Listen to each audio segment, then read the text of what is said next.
আচ্ছা বলেন তো, আমরা সবসময় যা ভাবি তা কি হয়? এক থেকে যখন 5 বছর ছিলাম তখন মায়ের অধীনে ছিলাম। আমার সব স্বপ্ন দেখাশোনা সব মায়েরই ছিল। যখন একটু একটু করে বড় হচ্ছিলাম, সব কিছু জানতেছি শুনতেছি, তখন মনের একটা ইচ্ছা জাগে, এটা করব ওটা করব, অনেক বড় হব, বড় হলে ওটা করব সেটা করব। আমরা যতই বড় হতে থাকি ততই আমাদের স্বপ্নগুলো অনেক বড় হয়ে যায়। লেখাপড়া করব, লেখাপড়া করে তারপরে একটা বিয়ে করব, বিয়ে করে সংসার করব, সুখে শান্তিতে কাটাবো। এরকম করতে করতে মনে হয় আমাদের জীবনটা অনেকটাই পার হয়ে গেছে। কিন্তু আমরা এটা ভাবি না যে আমাদের স্বপ্নগুলো হয়তো পূরণ হতেই পারে, আবার নাও হতে পারে। আমাদের জীবনের কোনো গ্যারান্টি নেই। হয়তো আমার জীবনে আরও অনেকগুলো হায়াত পড়ে আছে, আমার স্বপ্ন পূরণ করতে পারবো আমি অনেক স্বপ্ন দেখতেই থাকি। এখন একটু একটু করে টের পাচ্ছি, যতই বয়স বাড়তেছে ততই মনে হচ্ছে আজরাইল খুবই কাছে চলে আসতেছে। কখন জানি মৃত্যুর ডাক চলে আসে। পৃথিবীটা যত বড়, আমাদের ইচ্ছেও তত বড়, কিন্তু হায়াতটা যেন অতি ক্ষুদ্র। আল্লাহ সবাইকে সব কিছু দেয় না, আবার কাউকে দিয়েও আবার কেড়ে নিয়ে যায়। অনেকেই আছে বুক ভরা স্বপ্ন নিয়ে অল্প বয়সেই মৃত্যুর কোলে ঢলে পড়ে। আশেপাশে অকাল মৃত্যুর খবর শুনলে অনেক বেশি খারাপ লাগে, না জানি আমাদের মৃত্যুর ডাকও কখন চলে আসে। মাঝে মাঝে তো ইচ্ছে করে, এত স্বপ্ন দেখে কি হবে, এত টাকা পয়সা জমিয়ে কি হবে, একদিন তো চলেই যেতে হবে।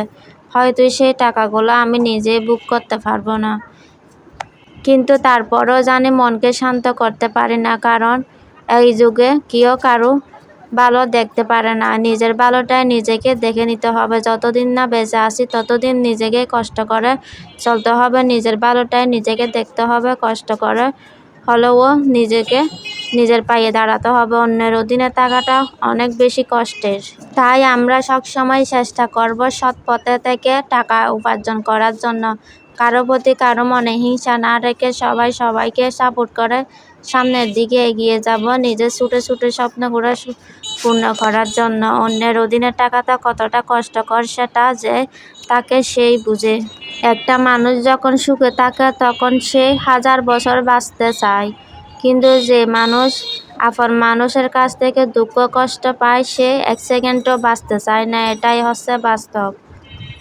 আমার দেখা একটা জিনিসের কথা মনে পড়ে গেল, কলা গাছ আর মানুষের মধ্যে কোনো পার্থক্যই নেই। মানুষ যখন বৃদ্ধ হয়ে যায় তখন তার একটা লাঠির দরকার হয়, কারণ সেই লাঠির ভর ছাড়া কখনো হাঁটতে পারবে না। কলা গাছেই তেমনি, সে যখন কলাটা বড় হয়ে যাবে, দিন দিন কলা ছাড়াটা, তখন শাকে একটা কুটি দিতে হয়, না হয় সেই পড়েই যাবে, জীবনটা তখনই শেষ হয়ে যাবে। কলা গাছের সাথে আমাদের মানুষের তুলনা করাটাই যেতে পারে। এই ফেসবুকে সবাই ভিডিও আপডেট দিচ্ছে, কিন্তু সবারই বিয়ে হচ্ছে, আমার কিন্তু বিয়েও হয় না। অনেক কষ্ট করে আজকে একটা লং ভিডিও দিলাম, কিন্তু লং ভিডিও দিলে কেউ তেমন দেখতে চায় না, তাই এত কষ্ট করে লং ভিডিওটা বানাতেও ইচ্ছে করে না। লং ভিডিওর কথা কি বলবো ভাই, শর্ট ভিডিওর মধ্যে তো ভিউ হচ্ছে না। ভিউ যেভাবে কমে যায় দেখলে মাথা আমার হট হয়ে যায়। ভিউ যদি কমতে হয় তাহলে মানে হঠাৎ করে এত দূর নেমে যায়, সেটা দেখলে একদম মাথা গরম হয়ে যায়।